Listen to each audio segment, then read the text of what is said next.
Hey everybody, here we are with yet another IS-7 replay, this time playing on mines.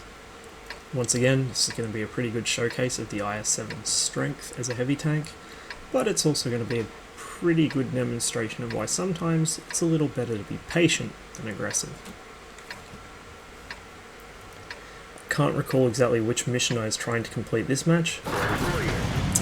It doesn't actually show you after you've completed the mission in a replay, for instance. Just get this replay to run a little smoother. Happy. So immediately, Bulldog knocks a couple hit points off himself by ramming me to start the match, and then crashes into a cliff. Off to a great start. Now, although the IS-7 doesn't have the speed to get up the hill, or rather it doesn't have the traction to get up the hill, it does have just enough to get to the base of the hill and be ready for the bulk of the enemy heavy tanks coming to try and get shots out behind this rock. Because the IS-7 is heavily armored in nature, it makes for a pretty effective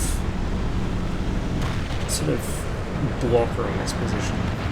Basically the idea is you don't push it, you just stop the enemy from using it to their advantage. In this case, the enemy tank destroyers all get lit.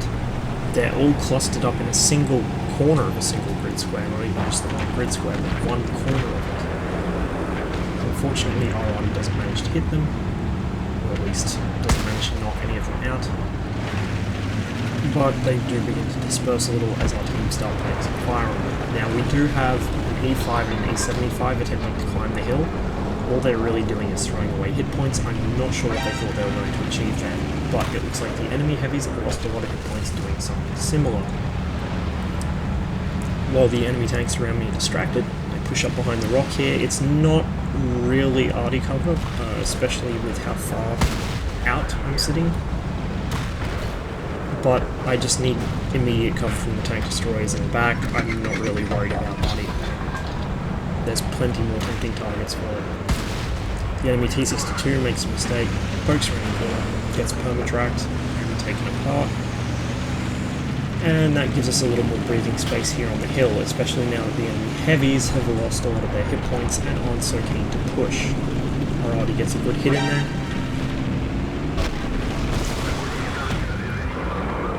And now the enemy heavies are even less inclined to push up the hill.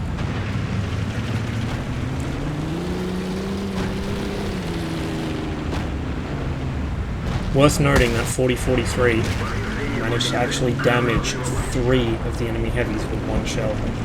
Damaged the IS-8 and E5, and he actually killed the M103. Now, I'm not actually in hard cover here, but I'm somewhat hull down. The T-54 could hit me if he was actually paying attention, whereas the heavies would have to actually come up over the hill, and I would have just as good a shot at them as they have at me. As you can see, the IS-8 is actually trying, but since all he can see is the front turret, there's not really much he's going to be able to do about it. Particularly since the IS-8, and in fact the M62 gun, which it uses, lost its 400mm pen heat, which was quite a long time ago now, actually. With the T-54 dealt with and nothing else actually threatening my position, I push up to the next rock, keeping it between myself and the tank destroyers for obvious reasons, but looking to get an angle on these guys who are cowering behind the hill, trying not to get artied. Now, the enemy IS-7 is going to prove a serious problem, because he's an IS-7. Same reasons the enemy can't weed me out of my position, I can't weed him out of his. On the other hand, the IS-8 and E5 I can deal with quite comfortably if they do try and get shots on me. As you can see, the IS-7 is just exposing nothing but the front of that turret. There's absolutely nothing I can do about it, except just wait and let him bounce off of my turret, because obviously he is a bit more of an optimist than me and seems to think he's going to eventually pen if he tries hard enough. Well, bad news. Meanwhile, my team's established pretty solid map control. We are holding the island at the moment, although we did just lose ascent there.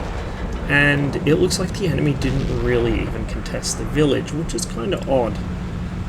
I think that the real problem the enemy team had here was their heavies just weren't aggressive. And so as soon as our arty started putting shots in, they all just started hiding as hard as they could behind the hill.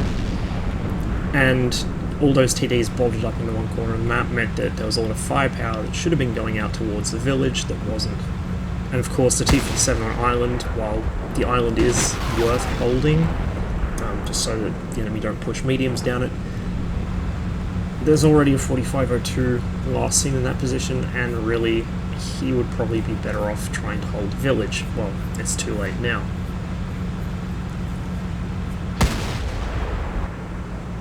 I take a shot, of course it's never going to go through, it's an IS-7. Still, he may not have the same confidence in his armor that I do, so it's worth firing a shot at him every now and then to try and keep him jittery.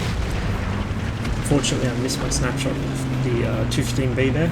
It would have been nice to take him out of the game, but I have to wait for another chance. Instead, I see an opportunity to get a hit into the E5, which I'm able to do, and this gun, when it actually does hit, hits pretty hard. I actually reverse out here, which is a little careless. Exposes way more of my tank than I really need to, but the enemy won't pay any much attention. The enemy IS-7 pulls up enough to get a shot into my lower plate, but of course, if he can see my lower plate, I can see his, and I return the favour. He hit me for a little more than I hit him, but I'm not really worried at the moment because I'm in a very strong position. The enemy arty isn't really in any fit place to weed me out, and the enemy don't have enough tanks left to push me, especially now that our JPE has actually pushed right through and come in from the other side. So then, now looking at basically being trapped on three sides, me on this side, the E100 from the village, and the JPE getting an angle out to their sides. 4502 goes down, I see the 183 moving, snapshot him, surprise that hit, I'm not going to complain. And then I see the chance to start pushing out. Unfortunately, I forget the Waffenträger is still there, and he puts a pretty decent shot in. E5's got his back to me, it's busy engaging the Jagdpanzer E100. And so I put a shot to his back, and the IS-7 actually turns to engage me. Now, a couple times the IS-7 looked like he couldn't quite make up his mind who he was going to shoot at, so you can see me sort of rolling back and forth in and out of cover, trying to wait for a chance to get him in the side. But eventually I just roll fully out of cover, take another hit from the Waffenträger, who appears to be firing HE from the 150mm gun, which is never a good idea. And then I push in using the 103 to shield me from him, get another shot at the IS-7's lower plate, but at this range he is actually able to get a good hit into me, and that's the end of my tank. Still, with nearly 4.5k damage dealt, and holding that position at the hill ramp for quite a long time, I was pretty happy with the outcome of this match.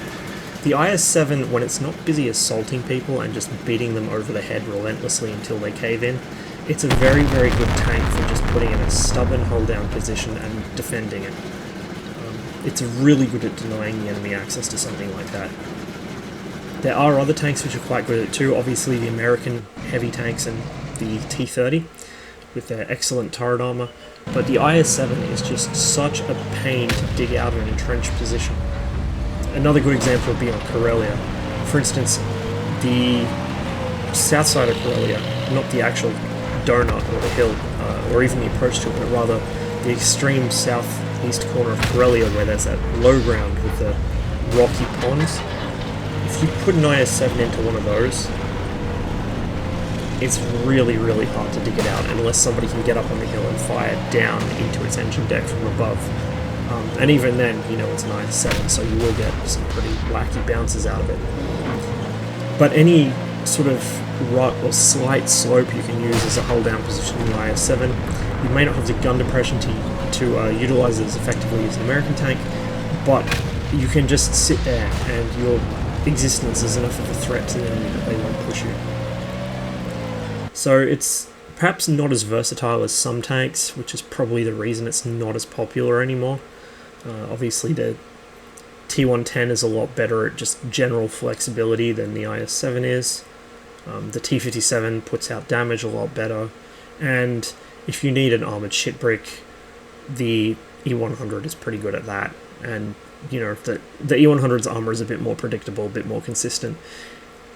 But when push comes to shove, the IS-7 is really a good, solid, heavy tank. When that's what you need, just a good, solid heavy with a big, hard-hitting gun, and you're not too worried about any details, think about taking an IS-7. If you haven't had a chance to play it, I do recommend it. It might take a couple games to get used to. I used to hate the thing when I first got it, but after a while I started to get into the swing of things, and now I really, really enjoy it. It's one of my favourite heavies to play, particularly at tier 10. It's almost to pubbing in heavy tanks what the E50M is to pubbing in medium tanks at tier 10. It's just good and solid all round, and it has the armor, not so much the hit points, but just the armor to survive a really shitty match and pull out a win that perhaps you or the enemy weren't expecting. Anyway, thanks for watching. I wish you the best of luck in the field, and I'll see you on the next one.